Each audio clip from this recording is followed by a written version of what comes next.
Marriage D, take one. We've been married for 40 years, but who's counting? And for 40 years, we've been making these adorable little resolutions. And my first resolution this year is to let Frank be a better husband. This year I resolved not to do these resolutions anymore. I've resolved to no longer feel disappointed. And I'm okay with the fact that Frank is not the man he used to be.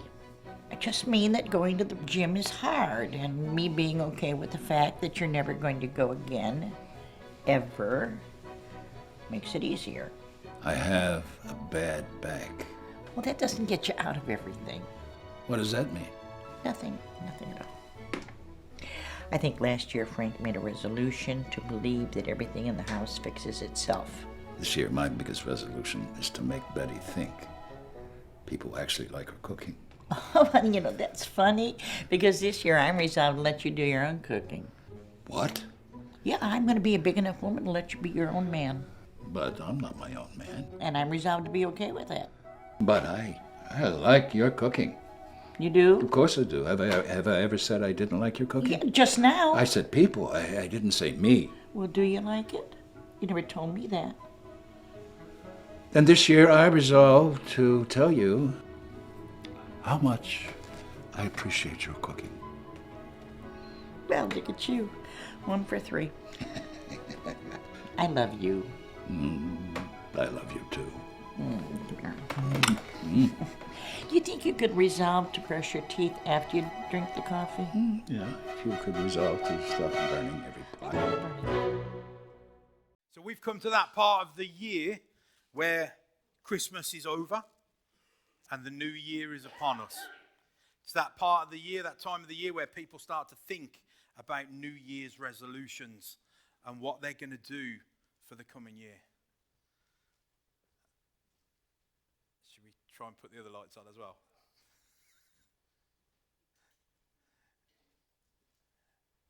If your house is anything like ours, you will be in that place where the Christmas decorations are coming down, where the Christmas tree has made its way magically into the garage, the lights have been put in the boxes, presents have now found a new home at the bottom of the wardrobe or under the bed. And we are moving on from the last 2 weeks or so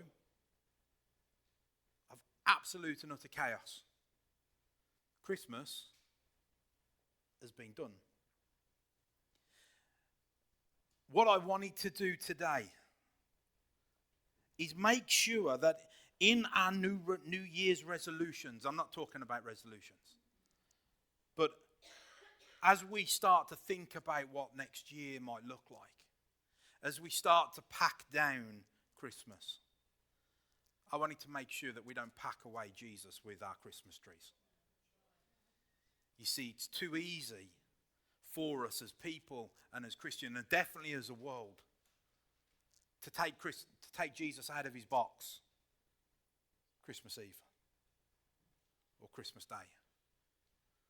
And then when it's all over and we've done the carols, we've watched videos, we've watched interviews with Mary and Isaiah and shepherds, we've done plays where we've talked about wise men and their gifts, gold.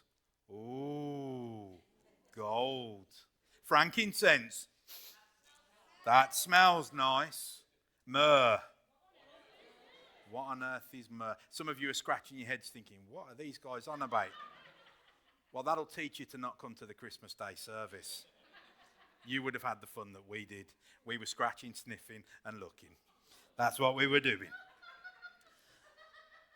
But you see, we've done all those things over Christmas.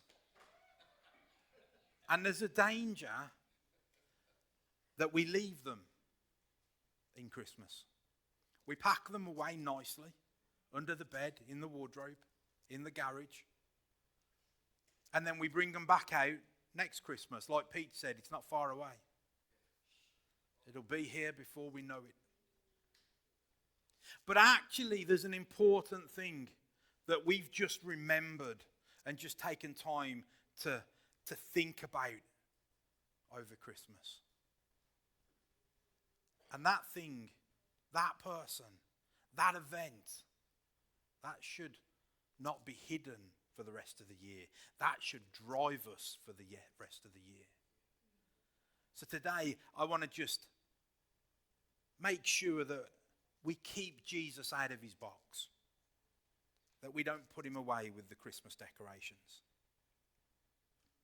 So, if you have your Bibles with you, please would you open them or turn them on?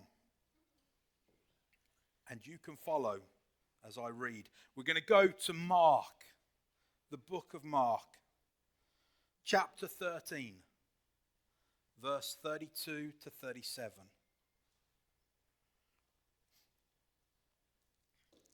I'll wait for that approving nod from people that have got their phones on.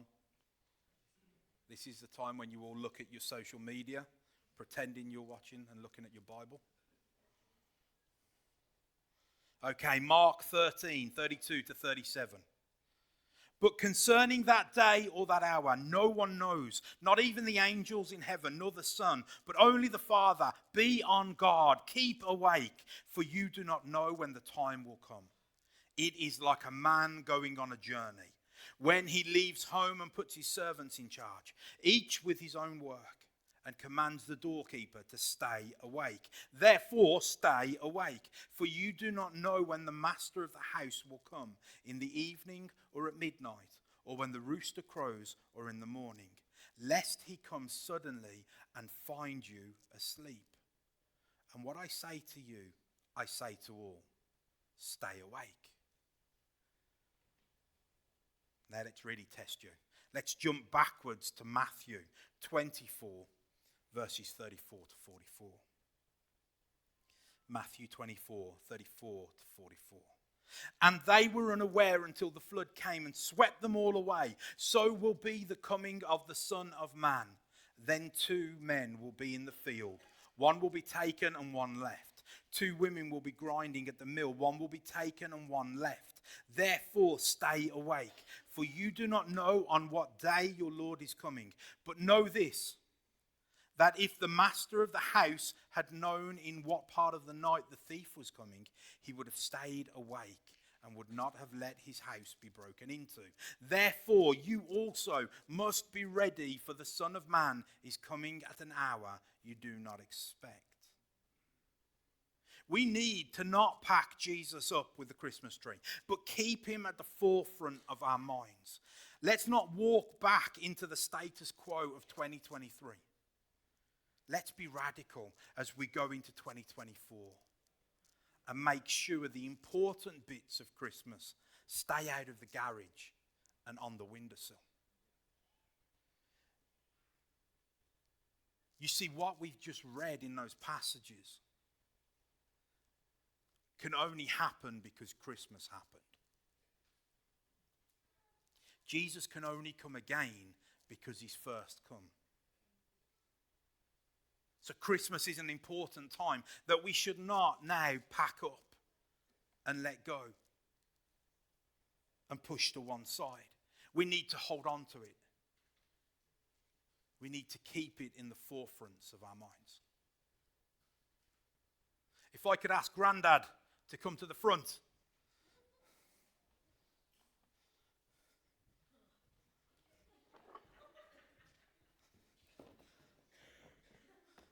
Come and take a seat, Grandad.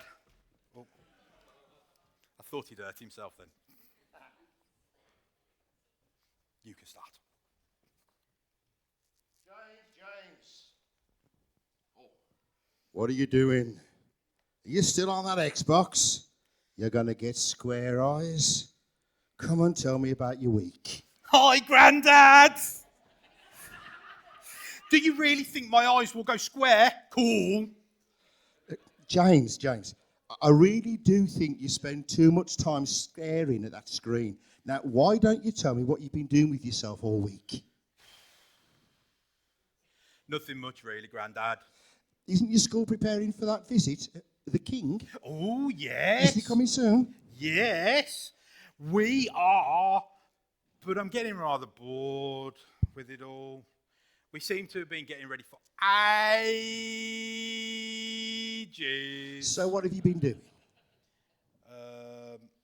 We've been painting some pictures to decorate our classroom. I got a bit bored with that, so I decided to paint something a little bit more interesting. Ah, like what, James? The floor. What do you mean, the floor?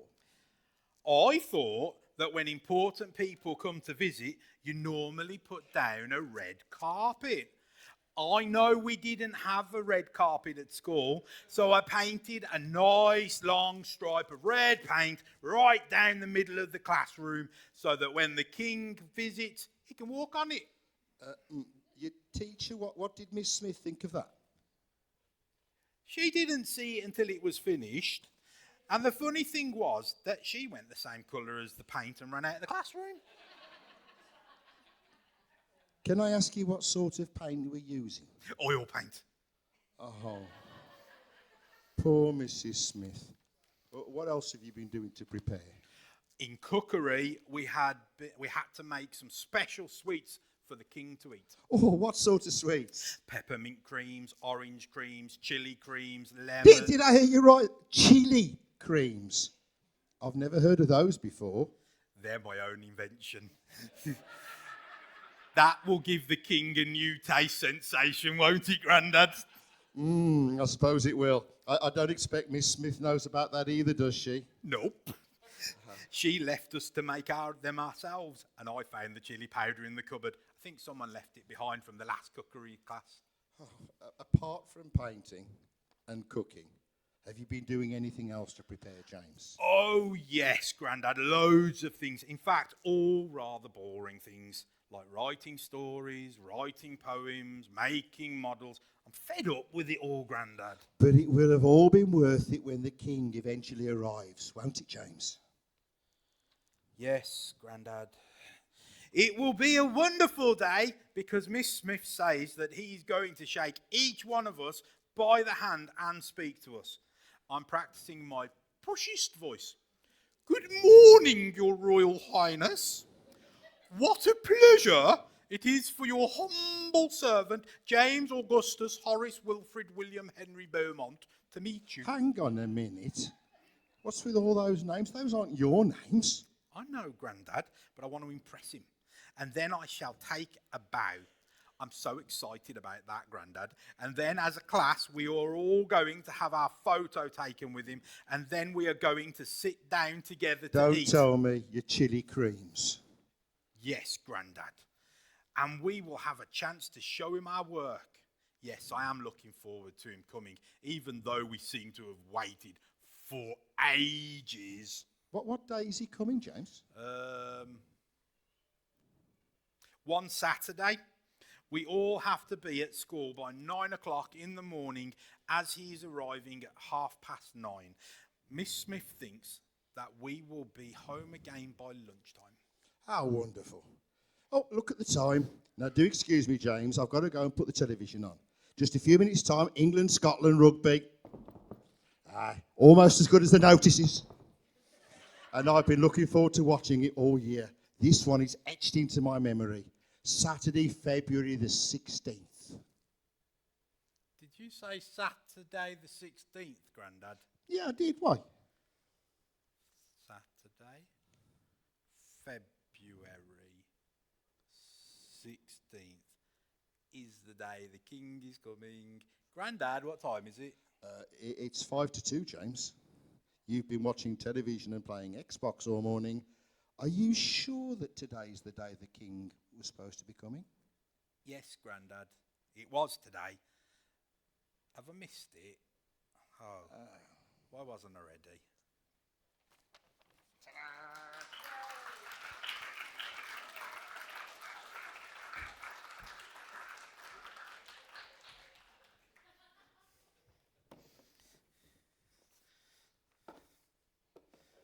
And he didn't need any makeup for that. And he didn't need any makeup for that. Wasn't it a shame that James missed the coming of the king, that visit from the king? If only he hadn't been too interested in his Xbox. If only he hadn't been distracted, got caught up in the things he was doing. We need to be a people that don't get caught up in the things that we're doing.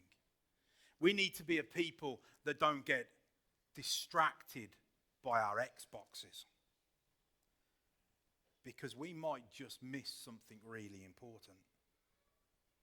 One day something is going to happen that is much more important than a visit from the king to your school or to your workplace or to your home.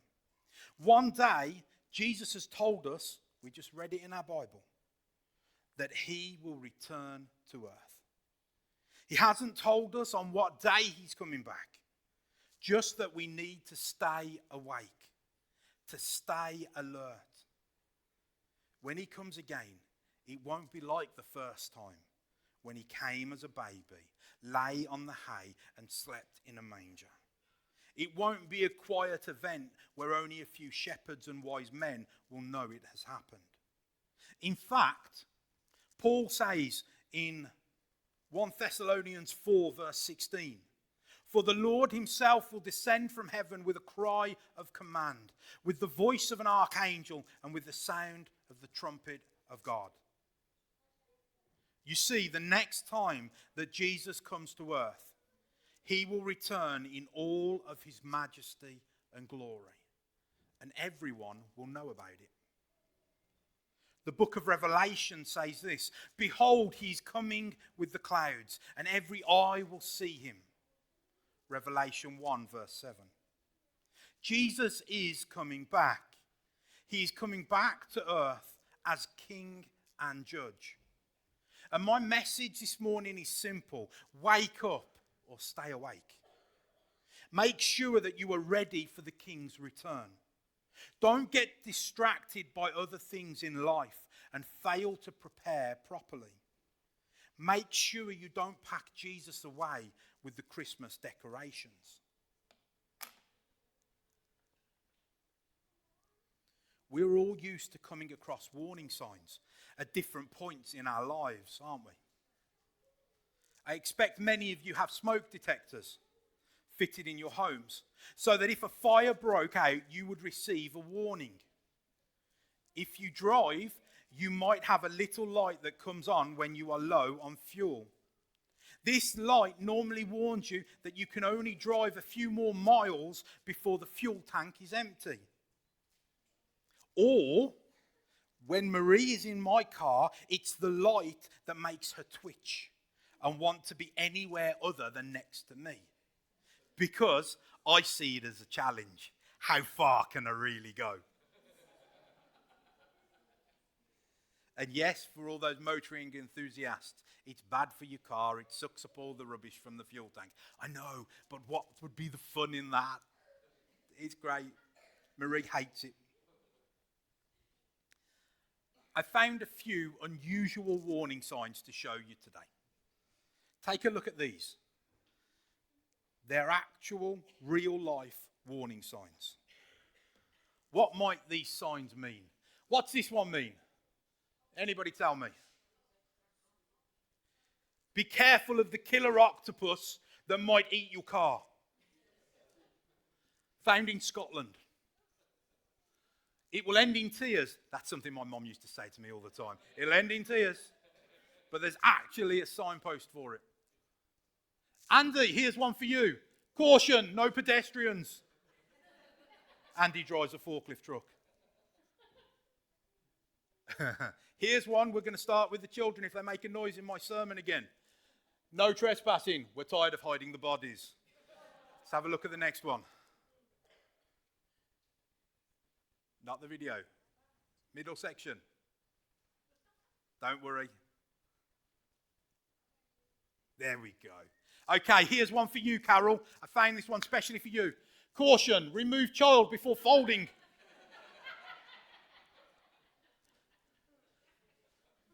Here's another one for you, Carol. Don't feed to the crocodile. And just in case you don't know what's on that top one, they put one down the bottom and said rocks, where actually there's a cow falling on a car there. It's quite interesting. America, they have to make it very, very simple for people. Or Do not hold the wrong end of a chainsaw. That could be disastrous. What's the next one, Sayri? Oh, here's a better one. Warning. Children left unattended will be sold to the circus. People, we are going to take that. We've approved it as an eldership. There's another one that says if you leave your children here, we will give them alcohol and teach them to swear. We won't do that because we're a church. But we might sell your children to the circus. Do not feed hallucinogens to the alligators. That's an Australian one. Don't give them drugs. Warning, limbs may fall. Okay, that's an interesting one. A tree about to fall on somebody. Or here's one for Mick, although he's not here. Don't go too fast, Mick, or else you'll end up in a crocodile's mouth. Have we got any others? Oh, you've gone too far. There we go. The Baptist Church, I like this one. Whoever stole our AC units, keep one. It's going to be hot where you're going.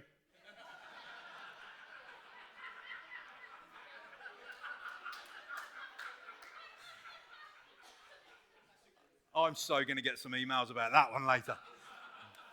Beware of falling snakes. Because, yes, you don't want a snake to fall on you. That's a disaster when that happens. Or guess what? Slow badgers. They're just not fast. Here's a great one. This one's for a washing machine. Helen? I don't know why I was pointing to you, Helen. Sorry, I was going to point to Carol again. Carol, do not put any person in this washer. Yeah, it just talks about reducing the risk of serious injury if you do not open the door when the clothes are moving or the water is in it. What else have we got? We've got another machine one. Do not operate the machine without all the guards and covers in place. Well, that's an interesting one, but the picture's a bit graphic with his hands falling off. Have we got any others? No, that's it. So, warning signs. There's lots of warning signs out there. And most of us would watch out and look out for those warning signs and would take heed. You see, the Bible's full of warning signs. It tells us to stay awake.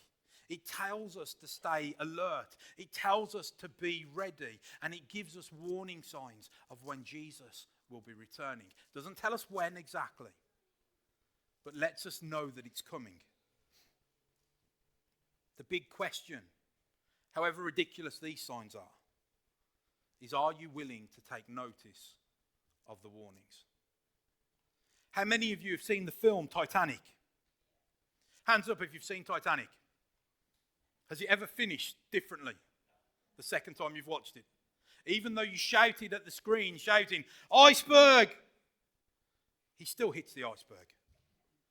Sorry, for those that haven't seen it, the iceberg wins. Big spoiler. You see, the captain during that film receives several different warnings that there's ice in the water. Let's just play the clip if we can. And why do you have two steering wheels? We really only use this near shore. Excuse me, sir. Another ice warning. This one's from the Norden. Thank you, Sparks. Oh, not to worry. Quite normal for this time of year. In fact, we're speeding up. I've just ordered the last boilers lit.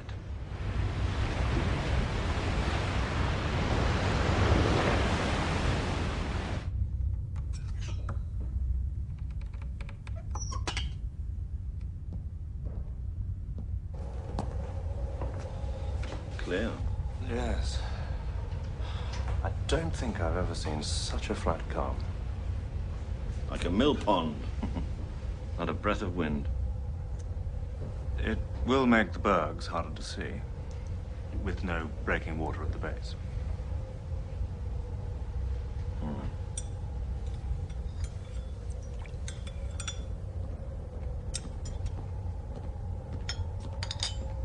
Well, I'm off. Maintain speed on heading, Mr. Lightoller. Yes, sir. Okay. So you see, the captain ignores the warnings of ice. And he tells the rest of the team to speed up the ship as fast as he can because they want to get to their destination quickly.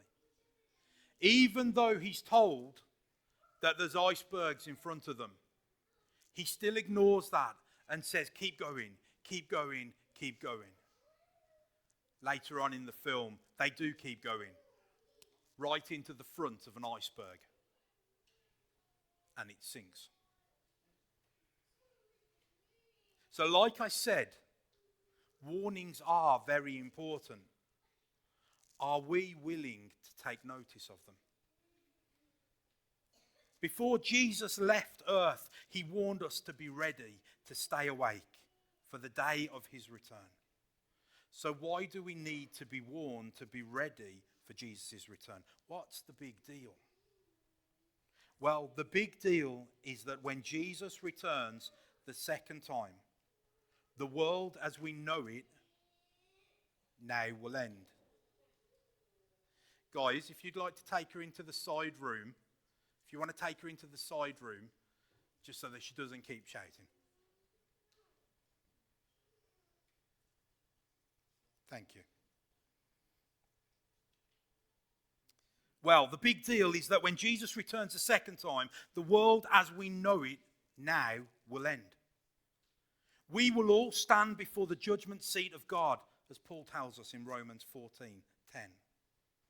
When we stand before God's judgment seat, we will have to give him an account of how we lived our lives and whether we have received Jesus' gift of salvation or not. For those people who have loved and built a relationship with Jesus, it will be a time of great rejoicing as we see the Lord face to face and are welcomed into spending eternity with him. Jesus even promises rewards for faithful service. However, those people who have rejected Jesus in this life will experience great pain as they face spending eternity without him. Jesus has warned us to be ready for the day that he returns, so that we are not taken by surprise. Like the Titanic, steaming along in the water, we are moving through life, heading for that momentous day. The day that Jesus returns. The day that Christmas was all about. Are we willing to take notice of Jesus' most important warning? To be ready before it is too late. But how can we be ready, I hear you say? The most important way to prepare for Jesus coming back is to know Jesus, to have a relationship with him, and to be known by him. When you meet Jesus at the end of time, we want him to say to us, welcome. It's good to see you, not who are you? So the most important thing we can do while we wait for Jesus to return is to get to know him. Jesus said in John 10:14, I am the good shepherd. I know my own, and my own know me. You may have heard it said, I am the good shepherd.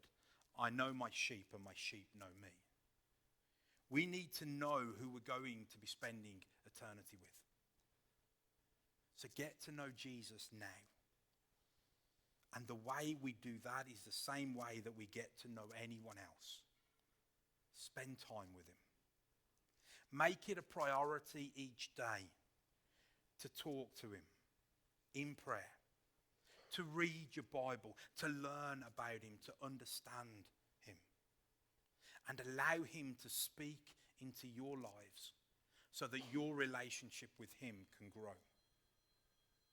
Then on that day, on the day that he returns, you will have nothing to fear as Jesus welcomes you into his kingdom. Paul gives us a couple of other ways of getting ready for Jesus' return. Let's hear what he says. Romans 13:11-14. You know what sort of time we live in, and so you should live properly. It is time to wake up. You know that the day when we will be saved is nearer now than when we first put our faith in the Lord. Night is almost over. The day will soon appear. We must stop behaving as people do in the dark and be ready to live in the light. So behave properly as people do in the day. Don't go to wild parties or get drunk or be vulgar or indecent. Don't quarrel or be jealous. Let the Lord Jesus Christ be as near to you as the clothes you wear. Then you won't try to satisfy your selfish desires. You see, the reason why we don't put Jesus back in his box at Christmas is because we need to focus on him. We need him to drive us through our next day, our next week, our next month, our next year. Why? Because we don't know when we will go to be with him. We don't know when he will return. The Bible says that we're not promised tomorrow. Don't get to those pearly gates and hear the words, I don't know you. Because once you get there, that's it. There's no phone a friend. There's no 50-50. There's no second chance. There's no swap the box.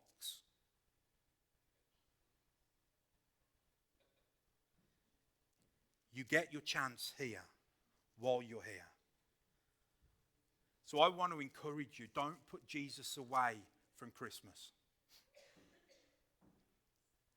Don't pack him away into the boxes of your decorations. Keep him out on your windowsill. Keep watching. Keep looking. Stay awake. Be ready. Jesus sums all this up in his parable of the 10 virgins. It's in Matthew 25, 1 to 13. Then the kingdom of heaven will be like 10 virgins who took their lamps and went to meet the bridegroom. 5 of them were foolish and 5 were wise. For when the foolish took their lamps, they took no oil with them, but the wise took flasks of oil with their lamps. As the bridegroom was delayed, they all became drowsy and slept. But at midnight there was a cry, "Here is the bridegroom, come out to meet him." Then all those virgins rose and trimmed their lamps. And the foolish said to the wise, "Give us some of your oil, for our lamps are going out." But the wise answered, saying, "Since there will not be enough for us and for you, go rather to the dealers and buy for yourselves." And while they were going to buy, the bridegroom came. And those who were ready went in with him to the marriage feast. And the door was shut. Afterward, the other virgins came also, saying, "Lord, Lord, open to us." But he answered, "Truly I say to you, I do not know you. Watch therefore, for you know neither the day nor the hour." I'm not going to go into any real depth on this because I've got 10 minutes left. And we're going to finish with communion. There's some debate over the meaning of the metaphors, the symbols, the pictures, the words that are in this parable. But one thing that everyone can agree on, the main thrust of this parable, is that Jesus is the bridegroom, number one, and that he is going to return. Historically, we know, and it can be said with some certainty, that this is about a Jewish wedding. And that's where that's where Jesus draws his picture from, a Jewish wedding and the things that would happen in that wedding. What we can also say is that the 5 wise virgins, those who have oil for their lamps, were going about their day. Were going about their night, just like everybody else. It says that everybody fell asleep. But yet when the cry went out, "Come and meet the bridegroom," they woke up and they were ready. Because they already had their oil, they already had their lamp. Those 5 virgins represent believers, followers of Jesus.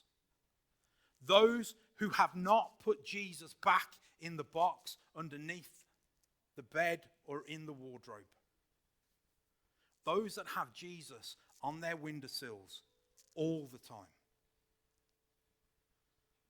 Those who follow him today, just like they did on Christmas Day or on Christmas Eve. Those who worship him today and tomorrow, just like we did at the carol service. The 5 foolish virgins. Those are, and this term is not the greatest, it doesn't really grab it the best, but it works for me. They're false believers. They're people who enjoy the community of the church. They're people who like to sit in the pews and be a part of something. But they have little relationship with Jesus. In fact, they're quite happy to try to borrow it from somebody else. Can you give us some of your oil? You see, when the time comes and the bridegroom is here, the foolish virgins, those who have just been a part of church community but never been in love with the King, those who just want to get into the party but don't want to know the bridegroom, that's when they'll hear those words. I don't know you. That's when the door will be shut and they won't get in. So I want to encourage us, implore us, beg us almost. Don't put Jesus away with the Christmas decorations. Keep hold of him. Keep focused on him. Don't get distracted by the Xbox and miss the coming of the King. I'm not going to talk about what this relates to coming wise. Is it the coming of the King to rapture up the church? Is it the coming of the King to set up his millennial kingdom? That's debatable. And we'll do some work on that during the next year as we look at end times and eschatology. But right now, we can all agree that the parable is about God returning. And it's a warning to us to stay awake, to be ready, to not be like the foolish virgins, but actually to have our own oil, our own relationship with Jesus.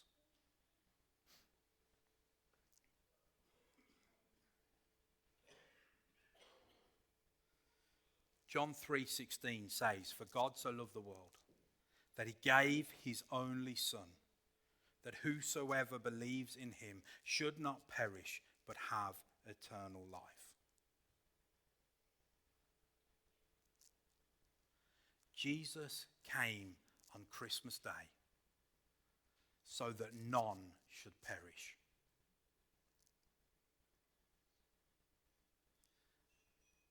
But there is a response needed from us. And that is that we don't leave Jesus in Christmas. We take him with us every day of the year.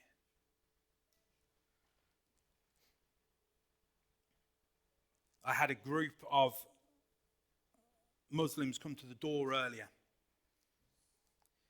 to talk to me about interfaith stuff.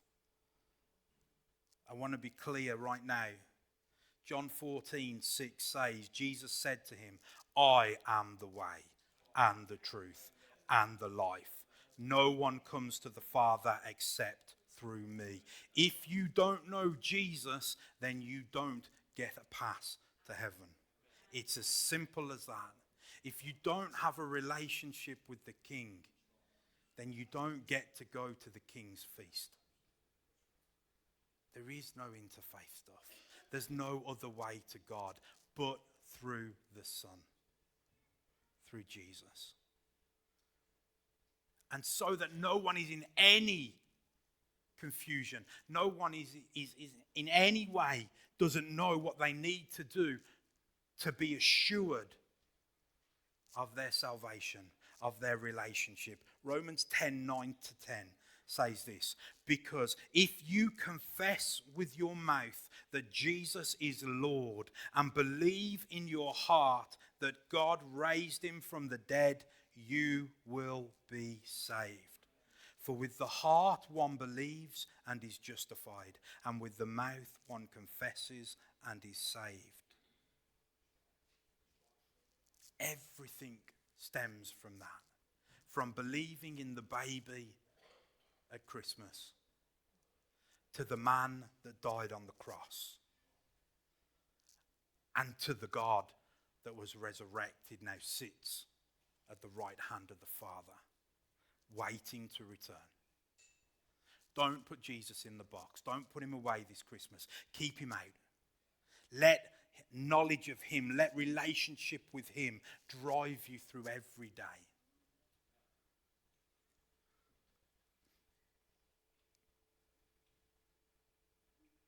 Because we don't want to hear, I do not know you. And the door will be shut.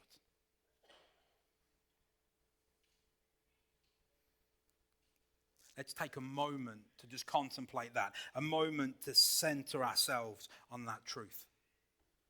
That Jesus is the center of our faith. The center of our future. If we don't know him, we don't have a future with him. If we put him away under our beds or in our wardrobes in the garage at Christmas,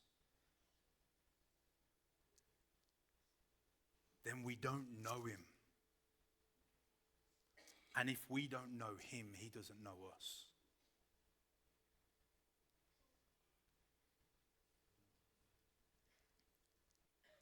To cement that in our minds, we're going to take communion.